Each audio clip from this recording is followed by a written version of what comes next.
always dig that picture of you and I on that introduction. Yeah, I like it. I like it. I like it. Interesting. Yeah. Okay, so welcome everybody to Spin Legal. It's February 26, 2025. We are episode 55 with Angela and myself. And just to let you know, we're partners at Invictus Legal LLP. And tonight our topic, since it's election day tomorrow in Ontario, our topic's elections. Yep. Focus primarily on Ontario, but hey, anybody makes any comment about somewhere else? Well, actually, we do have one other place we're going to talk about elections on. But okay, so if you need to contact Invictus Legal, you can do so at 905-688-5598. Or you can email Angela at angela@weareinvictus.legal or me at peter@weareinvictus.legal, or you can go to our website right there, weareinvictus.legal. There you go. So we have a general election. We have a general election here in Ontario, and according to Section 9 of the Ontario Elections Act, elections are supposed to happen at 4-year intervals. Or does it just happen when somebody decides that they want to hold one in the middle of a blizzard in February? Yeah, it's an interesting question. And so here's the question next I'm going to ask. So it's a big question because of legality of that, right? Yeah, because some people are questioning its legality. Right? The Ontario Alliance has questioned its illegality, and I'm sure other parties have. And it's almost political opportunism, too. Peter's sick. It is political opportunism, that's for sure. I don't know that there's, Here's Doug Ford. He held a comfortable majority. Yeah. He was high in the polls. People liked what he had to say about south of the border and what he wanted to do. Yeah. But that was not good enough. He had to go to the polls to get a mandate. He had a mandate, and he had 18 more months on his term. Yeah. Oh, yeah. If he kept it up, probably 18 months later, he'd get reelected. Okay. Okay, so general elections are supposed to be held at 4 years interval, right? But that said, the power of the Lieutenant Governor in Council says when an election is to be held, the Lieutenant Governor may appoint or proclaim a day. So basically what happened about a month ago, just over a month ago, on the suitable Wednesday, Dargy went up to the Lieutenant Governor's office and went, knock, knock, knock. And she said, what the heck are you doing here? Get out of here. I don't want to see your ugly face for another 2 years. And he said, I need an election now. I want an election. And she believed him, right? Okay. And then what they did is they dissolved the legislature and set up the election, drop the writs. Yeah. Okay, so the election is an interesting question because here's the thing. We've got these fixed 4-year terms in Ontario. So the Election Act, Section 9.2, says that the election will take place on the first Thursday in June.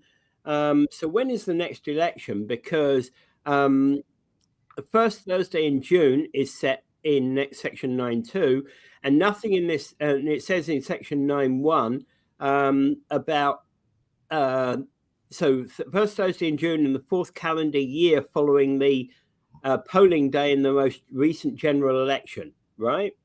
Mm-hmm. So does that mean then that he gets an extra 6 months because he called a February election? Oh yeah, probably he's going to use that. Yeah. And move it there, and then he'll try to get some things and give away goodies before that. Maybe more $200 checks to every man, woman, and small child in Ontario. Did you get a $200 check? I don't get $200 checks. I don't want a $200 check. I need a nice cuddly toy. A nice cuddly toy? Yeah. Yeah. Okay, I can get you one. I don't know. I'm sure of Dougie turning the switch off, the power switch. That would be a good one. That would be a good one. You can put that one on my shelf right there. You see. Yep. And he'd be extremely popular if he did that when shutting the lights off up in New York and so forth. Yeah. Okay. Yeah. So section 9.12 talks about proclaiming the day of the election, right? Mm-hmm. So the election will be just basically held when the lieutenant governor sets it. Yeah. And clearly Dougie bent her ear well enough, right? Yes. He convinced her that there was a need for a new mandate when he had a comfortable majority, was already okay in the polls, and he was doing some work. This is the middle of a tariff fight. Yeah. So let's just throw chaos upon chaos. Yeah. Okay. And then, of course, we've still got an ongoing. We've still got, of course, this ongoing federal kind of. I was going to say federal nonsense, so let's leave it at that. Right? Yeah. Or a circus. Like there's clown cars coming up there too. Yeah. Hey. Okay. So clown cars coming out at all sides. Yeah. So where we are right now is Ontario's electoral system, as is most of Canada, is what's called first past the post. So first past the post basically means that if you win more, if you're a first, and we're both standing in an election, you're saying vote for Angela, I'm saying vote for Peter, and the left hands have the vote by 162 votes. So therefore Angela gets elected and is duly elected as the next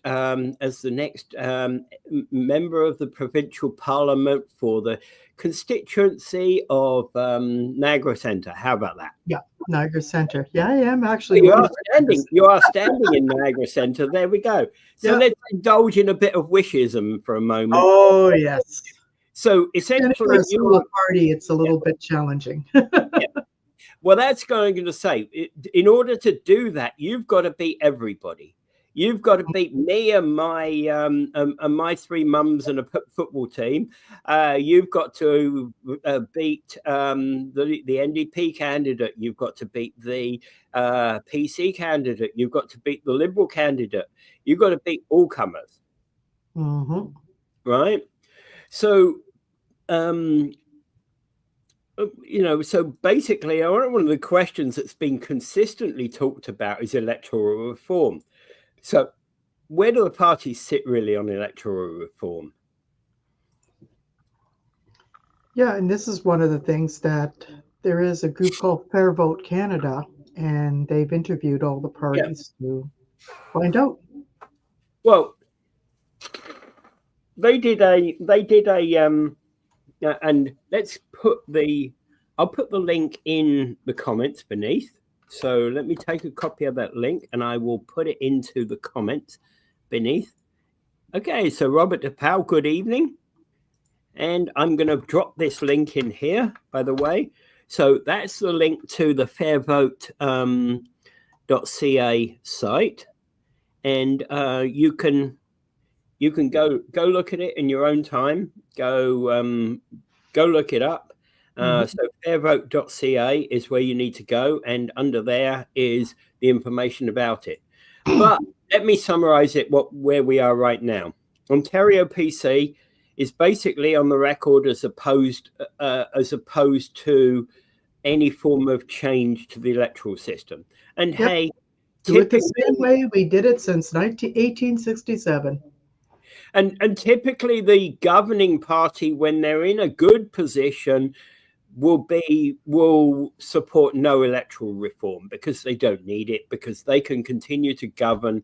They can continue to govern for the next 20 years. Yeah, right? They can get majorities. Yeah. So Ontario NDP, Marit Stiles has said she's looking for mixed member proportional representation. Ontario Liberals under Bonnie Crombie has not got anything in their platform right now. So they're a kind of status quo party, but she said she would support a citizens' assembly. What do you mean by a citizens' assembly? They had one, and it was under the Liberals too. They had a citizens' assembly, and they worked, and they created a proposal for a member proportional representation, and then they put it to a referendum. And the way that they just kind of went after that, nobody even understood what it was or understood what the question was. And then people didn't understand it. Many people didn't even vote on it. I favor some form of citizens' assembly, but not like that. What I favor is a kind of multiple levels of where people can get involved. If you want to be involved and your interests are about, I don't know, let's say education. So you might well be, if you're talking about education policy, you'd be provincial level type of person, or maybe even a federal level type of person. You might want to be involved in all of those committees. If you're concerned about the development of your roads in your local town or in the town where you work, you want to be involved in the municipal side of it. And I think that there's probably many dozens of committees that would be out there. Yeah. These committees would be a much better way of, citizens on committees would be a much better way of governing each of the levels of government, I believe. Yeah. Well, they could have something like Ontario Alliance is open to all kinds of election reform. Okay. Something like that we're talking about with different ideas, policy groups, working groups on different things. So, I mean, there's a lot of things there. Okay. And of course, the Green Party always likes to talk about electoral. I was just going to say, the Greens, we have missed out in this little short thing. Yeah. They prefer proportional representation. They like citizens' assembly on electoral reform. So they'd like us to all come together and say, "Hey, come, let's do it," right? But so let's look at one country in the world that does electoral reform. And before I do that, so let me just introduce it.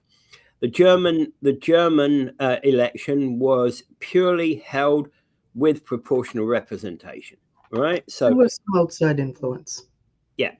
So let me pop this up. This is the results of the German election, and one could say it's not without its problems, right? So if I take this away, you can see the results of the German election. The Christian Democratic Union, which is the gray-black shaded section on the left. They're like our Conservative Party. Yeah, somewhat like our Conservative Party. They got 208 seats. They need, you need 325 seats. No, 315 seats, I mean. 630 divided by 2, that's 315. Yeah, you need 316 for a majority, basically. So the next party, AfD, is it's a far right Deutschland Change Party, and they've got more seats than they could ever have dreamed of. They got 152 seats, but not enough to make a majority. Hope they never do. Yeah, and that's fine. I'm not going to comment about them as a political party. That's the way it is.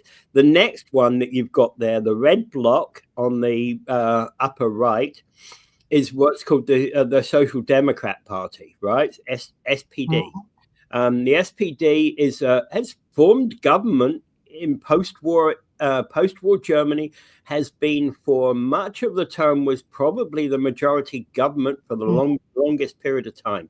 Although Scholz was most recently the chancellor before it went back to CDU. Yeah, and so this is a question of, they've got 120 seats. So if you were to add CDU's 208 plus 120, we just about scrape through the 315 barrier, right?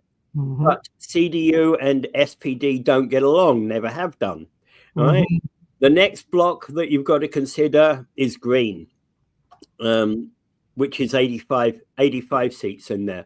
So CDU plus Green does not equal a majority, right? They need 116 votes in addition to where they are to get a majority. So what's going to happen with this if they just leave it like that? I know they do not want to form a coalition with the AFD, and Yep. this has been very, very strongly because nobody wants to touch them with a 100-foot barge pole. Yeah, and there's another seat, by the way, that has to be considered, which is not on. Well, there's another one which is Die Link, which means the left, which holds 64 seats, which is off the list of what I'm showing you here. And then you've got SSW, which holds a single seat, and they are a single seat in the north of the country where they are made up, where there's a large Danish and Swedish minority in the north near Hamburg. It's always interesting looking at European politics. So they have what is called a diversion. It's divergent by region type of proportional representation, which is how SSW got one seat here. Right, and SSW are here sitting on the best election result according to their website, the best election result since 1949. Right, so that's prime. That's interesting, and hey, that could be the same sort of thing as, for example, if one wanted a regional party, and I'm just going to go bonkers for a moment. If we had this kind of thing and we said, hey, I'm standing for the Niagara Party, and we all throw our lot in for the Niagara Party, and suddenly, hey, Niagara gets enough votes for a single seat in the Ontario legislature. That's the equivalent of what you've got with SSW.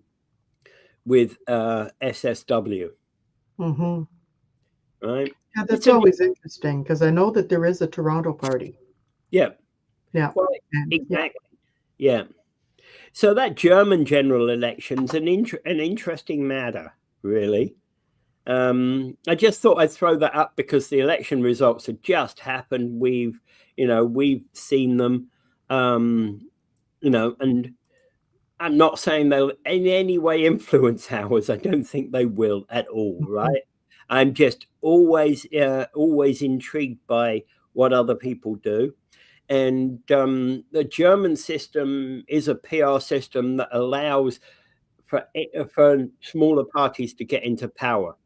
So basically, in Ontario, it's a big problem. The minorities minorities are a problem in any electoral system, right? But it is clear from the representation in Germany that minorities do get into power. Yeah, with a little help from their friends.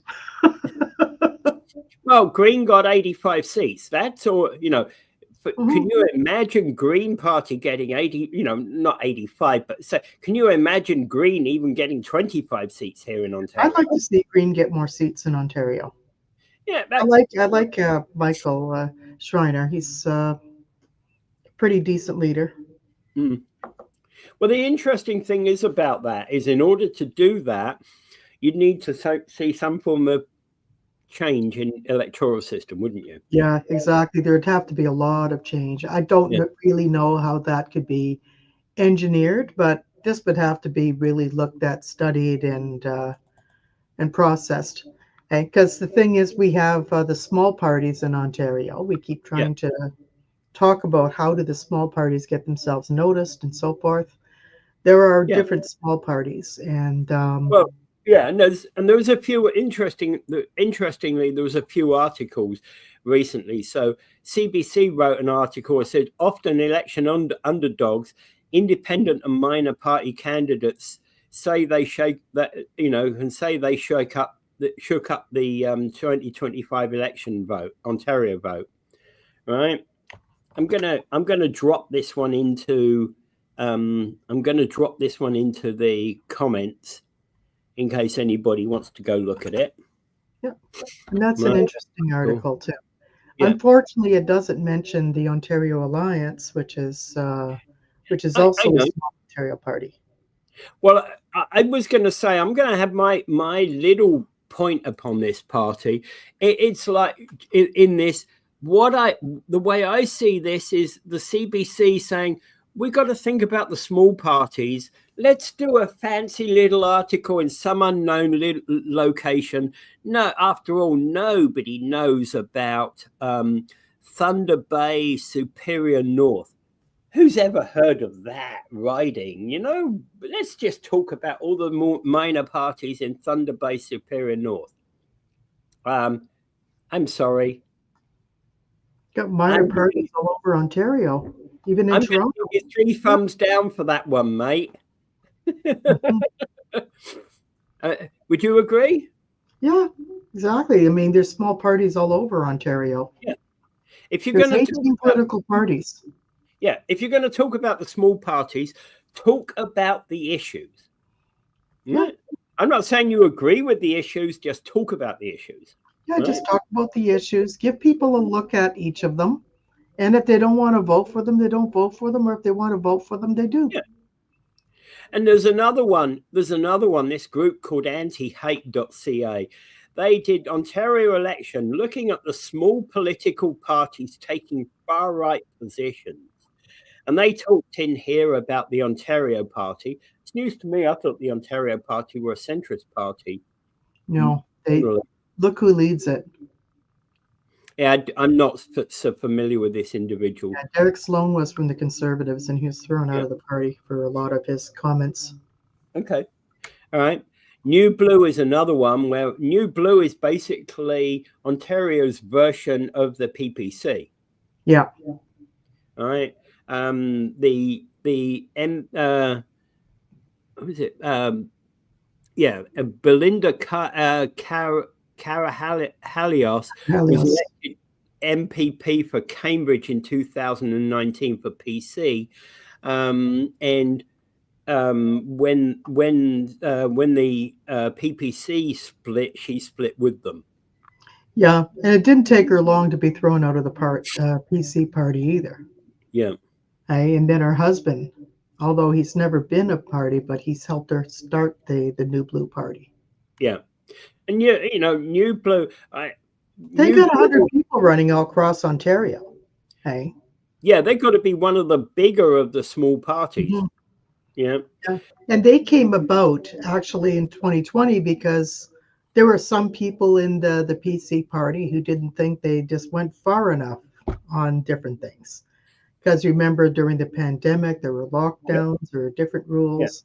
They didn't like that. So they wanted to be able to push for not having the lockdowns and different things. Like, I can understand, on one hand, I can understand it, but on the other, you have to be realistic. But they have a right to speak up. They're another group of people that want to speak up.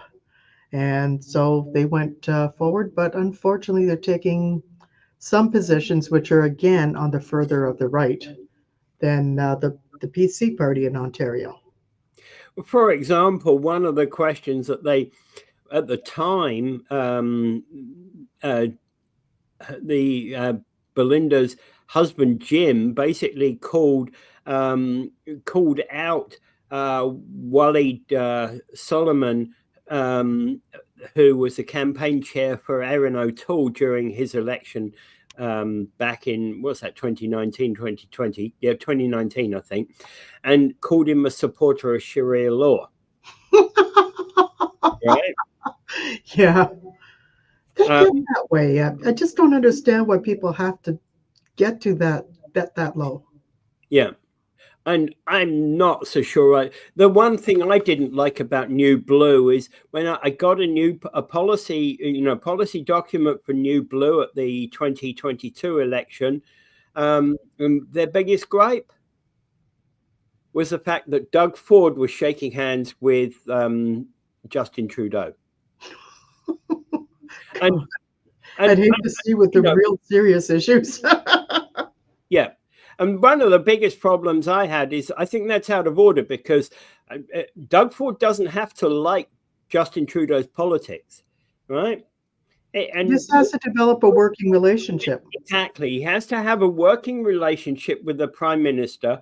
Otherwise, if you don't have a working relationship with the prime minister, you're not going to get anywhere. His office, the two offices are probably calling up each other 3 or 4 times a week, right? Yeah, exactly. That's like we're working with the opposing counsel Yeah. in any kind of situation. I may not necessarily like the guy very much who's on my other opposing side, but you try to work together. Yeah. Because when you work together, you'll go further for your respective clients. Well, and you don't always get a result, but Yeah, you don't always get a result, but sometimes you could, by moving towards some kind of settlement, or at least a partial settlement where you can agree on something and lower the costs for both sides. Okay, so one thing to get back to is the key word in this phrase here, minorities, right? Minorities here could include foreign-born people, could include like Africans, could include Indians, could include Native Americans, could include a whole raft of people that by definition are minorities. Mm-hmm. Essentially our electoral system is run by a few, for want of a better term, systematic parties that don't necessarily support minorities. Yeah. And it's very waspish. Pardon me? Wasps. White Anglo-Saxon Protestant male. I wasn't going to go there. I wasn't going to make that accusation. Okay. I wasn't going to make that accusation, but let's call them, tied to the pre-existing, way of doing things. Yeah. Right. And in fact, we just talked about Green Party. Green Party is really a minority party. They just happen to have managed to, they've gotten people out there standing in more seats than many other people. Mm-hmm. And in fact, one could argue that the Green Party is not even a homogeneous party because they are, they're largely a group of people that are running independently under various green banners. Mm-hmm. Right. I don't know. You see, I don't know. One of the know. problems that I have with the major parties, particularly like when you have debates, while they have the leadership debate, and Mr. Ford will show up to the leadership debate and participate. On the local debates, when you go through the local issues and you talk about local issues, Mr. Ford's candidates are not showing up. Yeah. And I want to hear from them. Yep. So do I. Yeah, because the thing is, the more people there, the merrier. And I even think the minority party should actually have an opportunity to be in the debates too, as well. Yeah. And that's actually something that I think is quite important. And Chris Rieger said a while ago, well, you should have seen the questions that Grant LaFleche posed to April Jeffs. No wonder none of the Conservatives don't want to show up. Well, I didn't see the.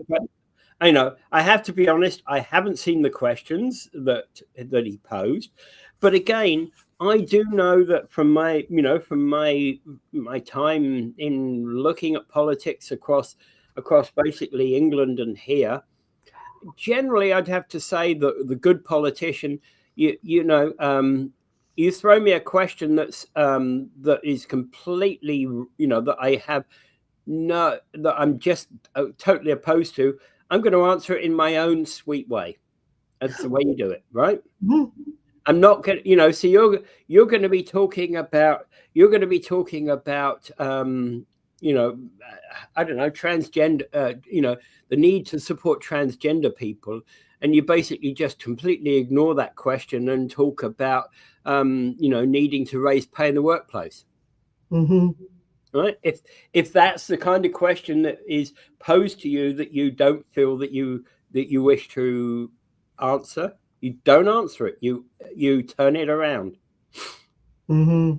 Right? I've noticed that there is a lot of that type of thing, and this is how these politician and political fights can get so spiteful, and it gets frustrating for Canadians and Yeah. other people where they just say, like, what's the point of voting because they're all the same? That actually is an interesting question.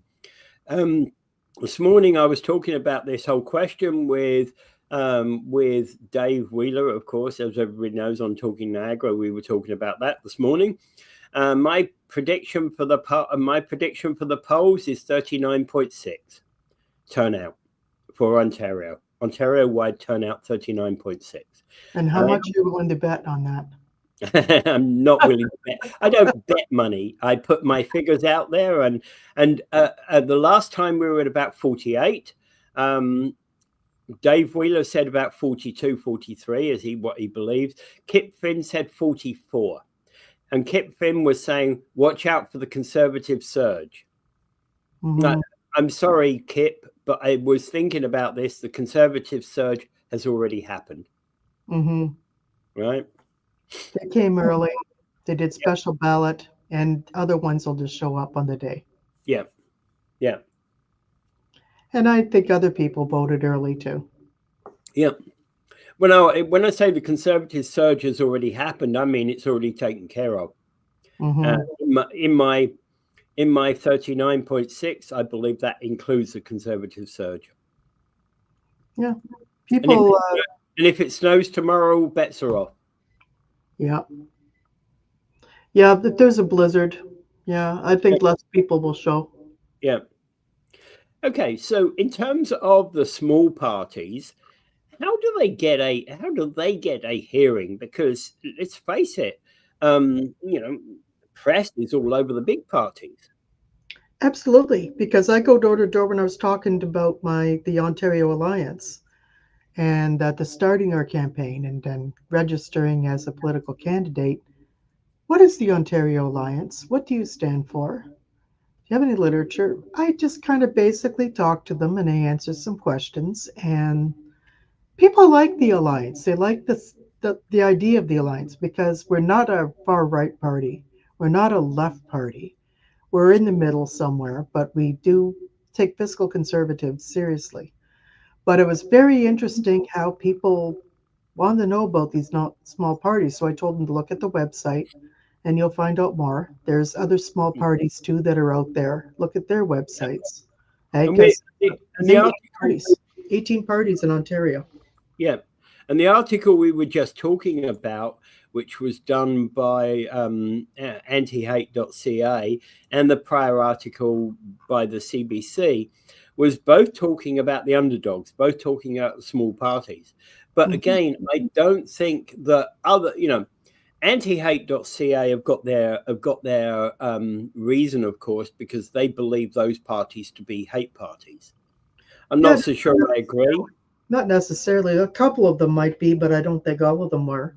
I wouldn't classify New Blue as necessarily a hate party. New Blue is they're kind of like a rebel out of the conservative side. Yeah, they're a rebel conservative party of some kind. Yeah. I wouldn't vote them. I wouldn't vote them because some of their positions are really odd. No, however, they're out there and they're available if people want to vote for them. And people should take a look at all the platforms and see what they like. Yeah. And the point being is that, a question here is, whether they were, whatever the end of the view, I don't know that I would say that they're a far right party. They're certainly probably more to the right than Doug Ford's Conservatives. Mm-hmm. Doug Ford is more populist than he is conservative. Yeah. And that also brings us to another question, because I was talking to you earlier on about everybody talks about, the Liberals being on the left. No, I don't believe they are on the left, right? They're not on the left. They're in a different angle. There's an angle of liberalism like there's an angle of conservatism. Yeah, the same as the NDP. Everybody says, they're a communist party or a socialist party. They're not. They're social democratic. And I don't believe they are. Yeah. But they still endorse capitalism. And this is one of the things that people have a hard time understanding. They think that if you support social programs, therefore you're not a capitalist party, you're somehow a communist party. Yeah. I don't think Well, people understand what communism is, what socialism is, what yeah. liberalism is, and even to some extent what conservatism is.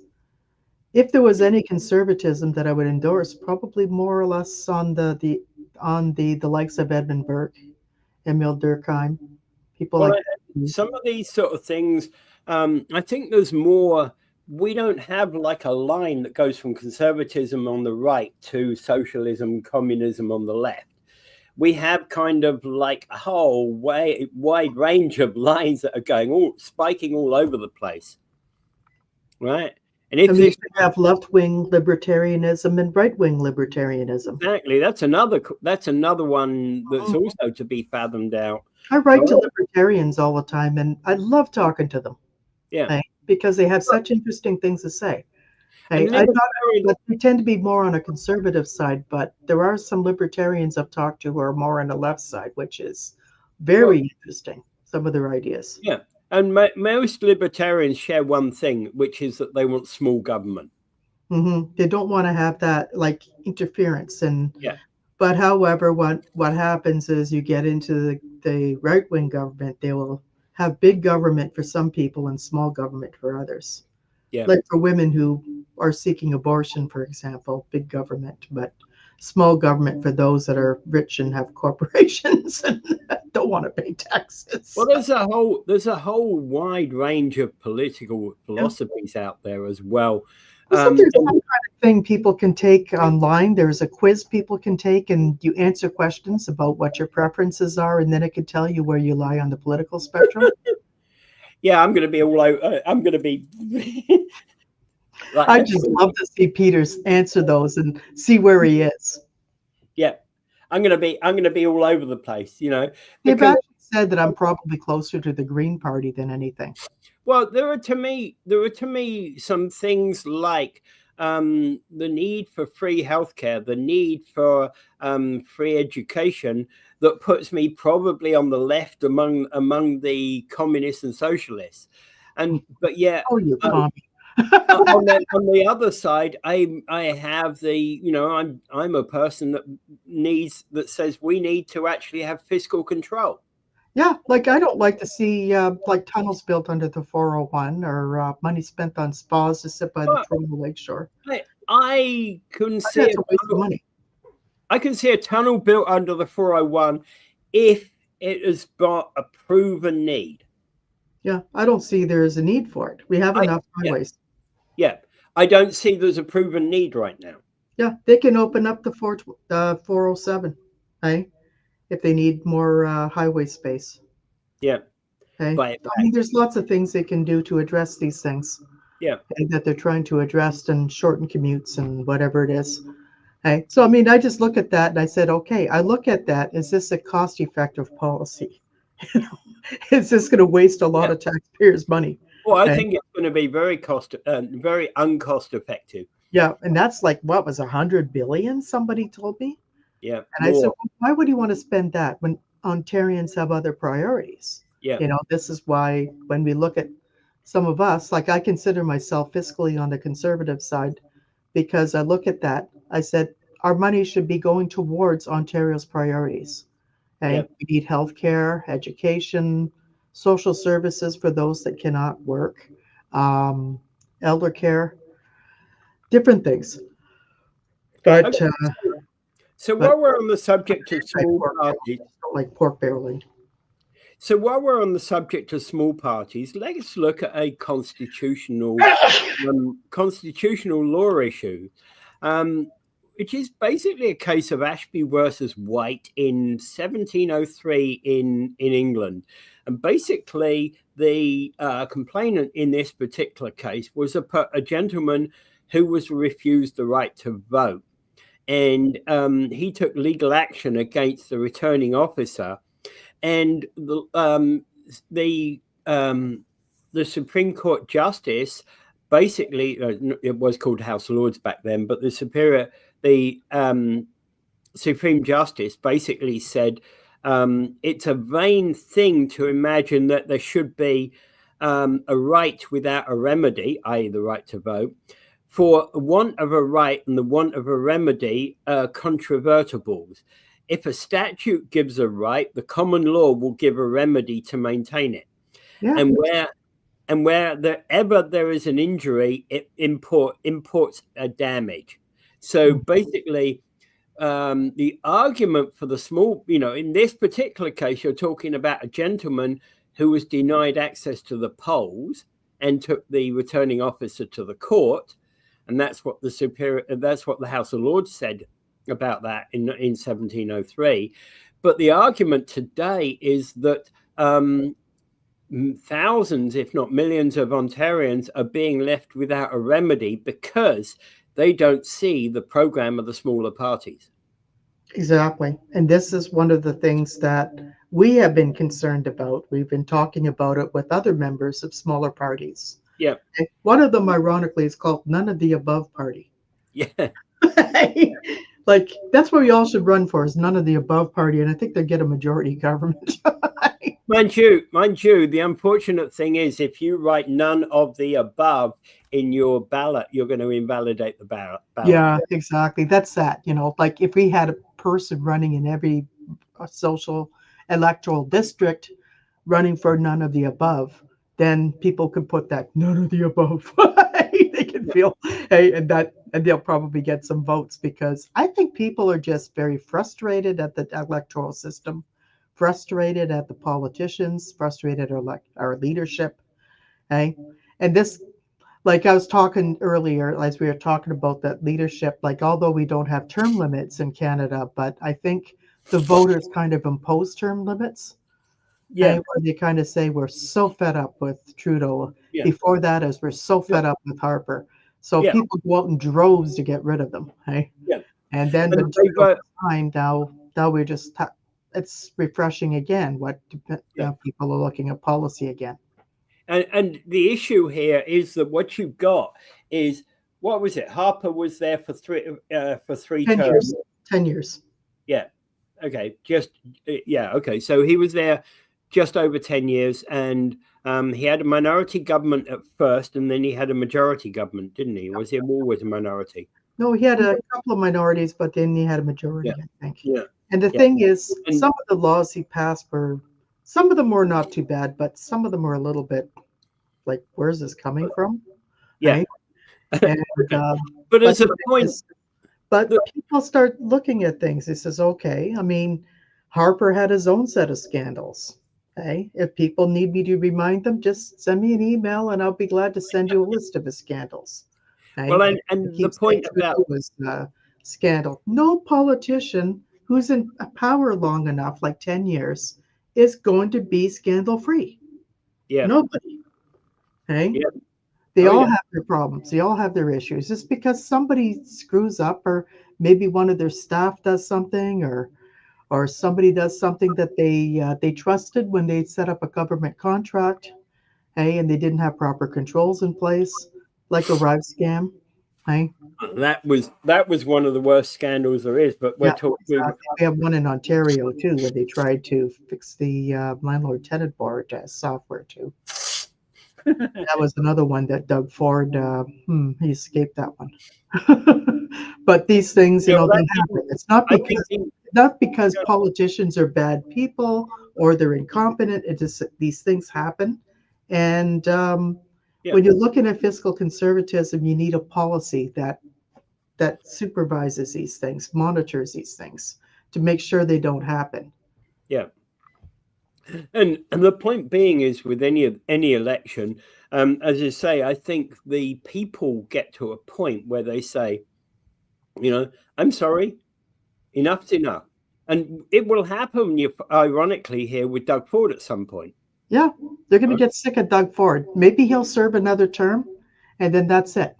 Yeah. Right? People will have enough. They said, oh, Doug Ford, oh, God, I don't want to see any more Doug Ford space, Well, there are people who, as with any election, there are people who absolutely love Doug Ford, who think he's doing a very, very good job. I think he's doing a reasonable job. And there are people who absolutely hate Doug Ford. If they talk about Doug Ford, it's like, I want to get a knife in his back type of thing. Yeah. And I'm in between that. You know, like I said, I see some things that he's doing quite well. Yeah. He's handled himself quite well during crisis. He handles himself quite well during crisis. Some of his policies, some of his policies are desirous, but but he's like everybody else. He's a human being. Yeah. And what has happened with Doug Ford is he started in a particular position and he said, oh, I want to do X, right? And there was an outcry and he went, oh, I recognize there's an outcry. No, let's pull back from that. Okay, rethink it. Okay, we're now going to do Y. And there's no outcry because we're doing Y, right? And so he moves on and proceeds with that and does a good job doing it. And that's okay to back off, for him to walk back on things. That's okay. Yeah. Okay, when politicians do that, because maybe they're realizing that they're not going in the right direction, that this is going to cost too much money or it's going to cost too much votes or whatever. Oh yeah, and the point being is the shrewd politician realizes that there's actually a point at which you say, no, we don't go any further that way. You know? Yeah. Because even though he got broad support from the Conservatives, broad support from other sectors, there was enough opposition that kind of was, okay, let's put a stake in the ground with a no-go there, and we'll move back and do something else. Yeah, exactly. I think that's a sign of a leader when you're looking at that. He said, okay, this isn't working very well. And then they go back to the people that were working with them and says, okay, this isn't working. Do we have some better ideas? Yeah, like the Greenbelt one. And I think that Greenbelt one was a really bad mistake. Yeah, it was a bad mistake. And I think Doug Ford recognized it was a bad mistake and said, okay, what do we do now? Yeah, he lost a lot of his staff and a couple of MPs over that. So this is where they have to watch these things. Oh, yeah. Yeah. I know. Yeah. All right. Well, I don't know. If you haven't gotten your election card, it looks somewhat like this. It says Elections Ontario on the top. The yellow doesn't exactly come out on the screen, but it tells you where you can vote in the advanced polls and where you can vote in the main poll. So for me, I can vote at Gale Centre tomorrow, or until 8 o'clock tonight, I can vote in Portage Road. Yep. So there we go. Yep, I got the senior center to vote tomorrow, so I'm going there tomorrow morning. Okay. Taking a little bit of an entourage with me. Okay. Don't become a senior. No, this is just a place where they hold the voting. I know. I've worked there before for elections. I love working for the elections. Yeah. Well, you're not allowed to work for an election to give you're in a political party. Yeah. Yeah. But however, it is really fun. It's just although we haven't really been doing a whole huge campaign right now, but in the next 4 years, we're going to be hearing a lot more about some of the smaller parties, including the Ontario Alliance. Yeah. Because we want to reach out to the community. We want to talk to people who may want to try something new. Yeah. Okay. All right. Anything else we need to talk about for elections? Because there are, okay, so there are legal challenges sometimes with elections. That's for sure. Oh, yeah. And I don't know where they're going to go. But however, because we live in a democratic society, people can use their courts and challenge what they want. Yeah. Right? Like somebody's challenging the proroguing of the federal parliament. I said, Stephen Harper prorogued the federal parliament tons of times. I didn't see anybody do a legal challenge on him. Hey, but because they're doing a leadership convention. Yeah. To be quite honest, this is exactly one of those sort of things whereby the Canadian public got tired of Justin Trudeau. Yeah. It's a fact of life because there's a point where his popularity is ticking along at a fair rate, his unpopularity is ticking along, and then it suddenly goes up, right? when a politician's unpopularity, you pay more attention to unpopularity than you do popularity. Yeah. And I also think more and more Canadians are voting against as opposed to for. Yeah. Oh, yeah. Which is silly. I'd like to vote for something. Right? And this is the problem, because the kind of ways that we organize our political parties, the way we organize our elections, makes it difficult for people to vote for somebody. Yeah. Okay. What people are talking about is there's this site called smartvoting.ca for people to go to if they want to not have a particular candidate elected. There's an interesting thing about this, because for a long time I've been saying that if I had, and if every political party's got to come with its own, if you drop to my door the manifesto of your particular party, and it's in your colors of your political party. So now I'm going to cut up your pamphlet into and put it into 3 areas. I agree with this, I disagree with this, and I don't care about this. Yep. Right? And I'm probably going to end up with 3 piles. The agree pile, I agree with this, and I disagree with this, and my I don't care piles are going to be approximately the same size. Arguably, the I don't care pile might be slightly larger than the other 2 parties, right? Mm-hmm. 2 piles. And now what you're going to end up with is, if you were to look through the I agree with this pile, you're going to find blue, probably equal amounts of blue, as red, as orange, as green, as purple, as light blue, as any other color that any other political party has got. So you're going to have a whole heap of stuff that you're going to be agreeing upon. And you might even find there's a thing in there whereby I agree with 3 out of the 4 parties in my riding on this particular issue, because they're all saying the same thing. The difference might come down to, hey, Angela, you as standing for this on this principle, how are you going to pay for this? Mm-hmm. Right? That may be the crucial difference.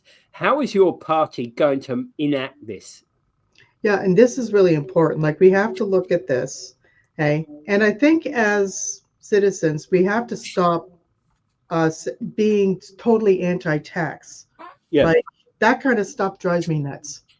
So, like, it almost gives me the impression that people don't want to pay any taxes, and they don't want to have it. So, because by the less taxes that you pay, the less you will get back in terms of services. Well, and also, our deficit's still going to be there, and it's going to be burying us. Well, I'm going to be saying that I'm not anti-tax. I'm fair tax. Fair tax. Yeah, no, I'm for fair tax. I'm the sort of person that was going to be saying, well, I think there are certain things we need to build in our society, right? And I'll take this example.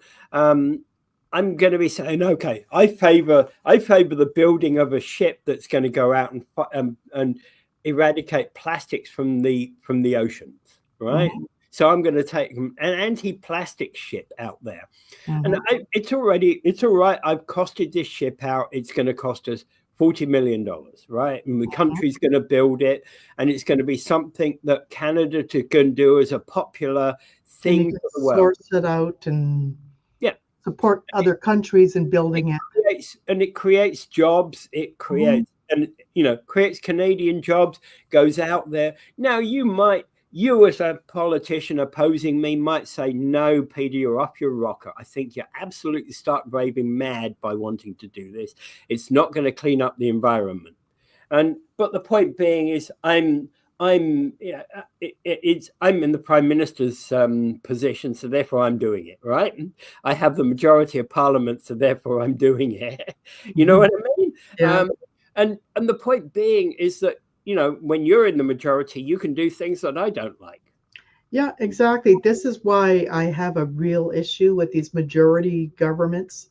And then I hear people saying, well, we have to elect somebody in our area that's with the governing party. Then I said, okay, elect another clapping seal. Okay, go for it. I like to have different parties. I like minorities. So Robert says he's for being financially responsible. Yeah. Me too. Me too. Because you have to be. You'd have to be. I mean, because problem is any majority, doesn't matter what party you have, what your colors are, you're going to spend a lot of money stupidly because you're in the majority. Yeah. And you got special interests on your back all the time. But you get what I was saying about my 3 piles of paper. Yeah, exactly. And a lot of that, the way I'm going to vote is going to be based upon what's in my yes pile and what's in my no pile. Mm-hmm. For example, if you're you've got a particular policy, I don't know, you want to go to the North Pole and kill seals, and I look at it and I go, what are they on? Right, Angela's party's on, on cannabis or something. I'm not voting for them, right? So you look at a balanced thing about the whole platform across all of the parties, and now you can build I like what I'm hearing on this subject from this party. I like what I'm hearing on this subject from this party, Mm-hmm. and now you can and you kind of go, well, on this particular topic, these people are out to lunch, so I don't want them in power at all, right? So you can kind of put your options together based upon those piles. Yeah. Right. Yeah. And it's just too bad that we couldn't select our government by selecting what we like from each of the parties. Because each of the parties that I read of all them, there's something I like from all of them, and there's something I dislike from all of them. Well, yeah. And for example, the last federal election, there was this question about the NDP put out this thing about dental care. And everybody jumped on dental care. But everybody knew it was an NDP policy. Mm-hmm. Or at least they should. Actually, it's actually a good policy, and I support that. Yeah, I do as well. Like, how many people don't have dental coverage? Yeah, absolutely. Whether it's their job or whether they're because they're retired, these things have to do it. And I had a dentist one time explain to me why dental care was important, because it does affect the rest of your health.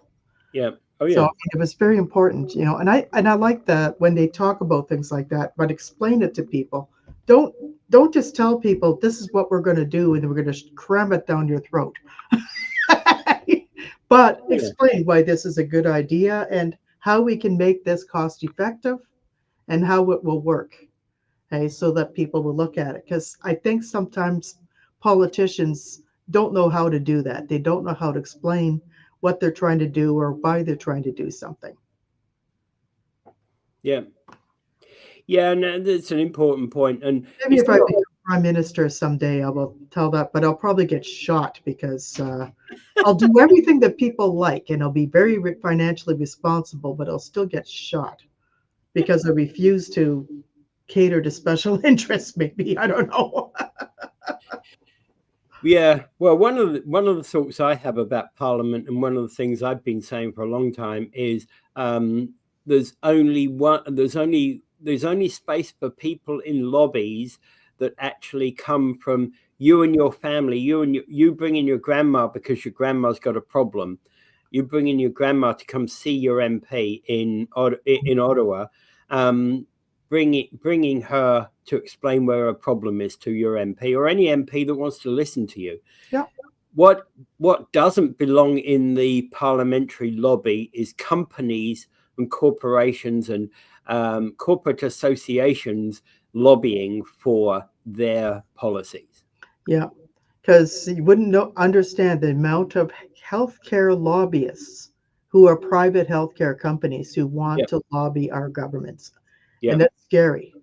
Yeah. So if you're a politician and you get in there, you have to know how to tackle these issues effectively and to be able to stave off this type of pressure. All right. And just to say that we'll be back to normal legal type stuff next week. Yeah. If you have a better idea to talk about, send it to us. Yeah. So maybe we'll be back to dog bites next week. What? Who likes dog bites? Dog bites. Actually, that's an interesting topic. Yeah, that is an interesting topic. I did a case a while back with somebody else somebody about that. Yeah, back when I was working with Ian, we did a dog bite case. Yeah, I did too. There was a bunch of dogs, and they kept biting this guy, and we got a settlement, and he wanted to have the dogs put down, and I said, well, I don't want dogs put down, but we did settle in a way that my guy was satisfied. The dogs were not going to bite him anymore, and the Yeah. dogs stayed alive. So Yeah. All right. So if you need legal advice, come and contact Invictus Legal. Do so on 905-688-5598. And email Angela at weareinvictus.legal, or me at peter@weareinvictus.legal. Or you can go visit our website, which is https weareinvictus.legal. And Angela's favorite portion of this show.